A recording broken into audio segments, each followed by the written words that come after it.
지난 편에서 우리는 산업혁명이 어떻게 재생산 노동을 무임금 착취 구조로 만들었는지 살펴봤습니다.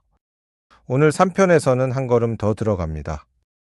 재생산 노동이 정말 아무나 할 수 있는 일일까요? 아니면 우리가 모르는 척 해온 것이 있는 걸까요? 재생산 노동은 전문직입니다. 우리 사회에는 이상한 통념이 있습니다. 공장에서 부품을 조립하면 노동입니다.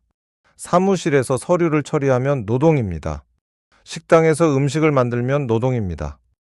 그런데 집에서 아이를 키우면 그냥 집에 있는 것입니다. 왜 그럴까요? 공장 조립은 매뉴얼대로 반복하면 됩니다. 하지만 육아는 어떨까요? 매뉴얼대로 키운 아이는 없습니다. 매일 다르고 매 아이가 다르고 매 순간 스스로 판단해야 합니다. 이것이 전문직이 아니라면 무엇이 전문직입니까? 아이를 잘 키우기 위해 실제로 무엇이 필요한지 생각해 보겠습니다. 발달 심리학이 필요합니다. 생후 6개월 아이와 3살 아이는 인지 발달 단계가 완전히 다릅니다. 각 단계에 맞는 자극과 반응이 없으면 발달에 영향을 줍니다. 영양학이 필요합니다. 성장기 아이에게 어떤 음식을 언제 어떻게 줘야 하는지, 알레르기, 편식, 미량 영양소까지 응급처치와 소아의학 기초가 필요합니다.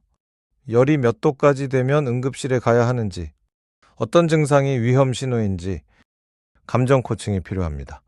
아이가 울 때, 화낼 때, 두려워할 때 어떻게 반응해야 정서 발달에 도움이 되는지, 이 지식들을 동시에 통합해서 매일 매 순간 적용하는 것이 육아입니다. 이것을 단순 노동이라고 부르는 사회가 있다면 그 사회는 거짓말을 하고 있는 겁니다. 가사 노동은 어떨까요? 가정을 운영한다는 것은 하나의 조직을 운영하는 것과 같습니다. 식품 영양학으로 가족 구성원 각각의 건강 상태에 맞는 식단을 설계합니다. 가계 재무 관리로 제한된 예산 안에서 최적의 소비를 결정합니다.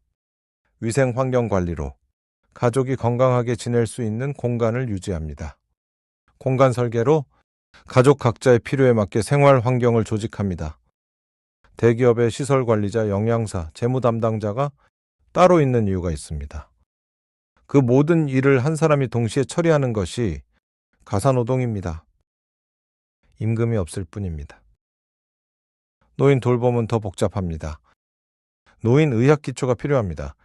어떤 약을 언제 드려야 하는지, 어떤 증상이 위험 신호인지, 재활과 운동 관리가 필요합니다. 낙상 예방부터 일상 동작 유지까지 몸의 기능을 최대한 유지시키는 방법, 치매와 만성 질환에 대한 이해가 필요합니다. 인지 기능이 저하되는 분을 어떻게 안전하고 존엄하게 돌봐야 하는지, 그리고 심리적 지지가 필요합니다. 노년의 고독과 두려움을 옆에서 함께 감당하는 능력, 요양보호사 자격증이 있어야 할 수 있는 일입니다. 그런데 가정에서는 자격증도 임금도 없이 이 일이 이루어집니다. 그렇다면 왜 사회는 재생산 노동을 아무나 할 수 있는 일로 만들었을까요? 답은 경제적 이익에 있습니다. 재생산 노동의 전문성을 인정하면 당연히 임금을 줘야 합니다. 하지만 그냥 집에서 하는 일이라면 임금을 안 줘도 됩니다.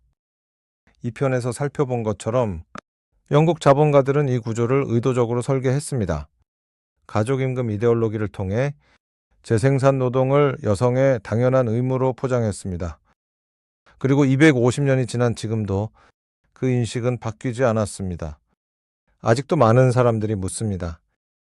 애 키우는 게 무슨 일이야? 이 질문 자체가 250년간 이어진 착취의 흔적입니다.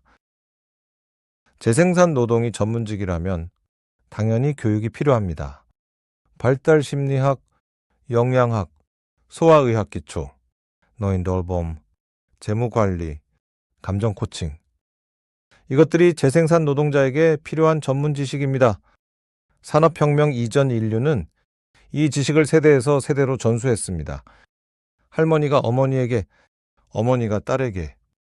산업혁명이 그 전수 구조를 파괴했습니다. 재생산 임금제는 그 구조를 복원합니다. 단 이번에는 임금이라는 현대적 장치와 함께 재생산 노동은 전문직입니다.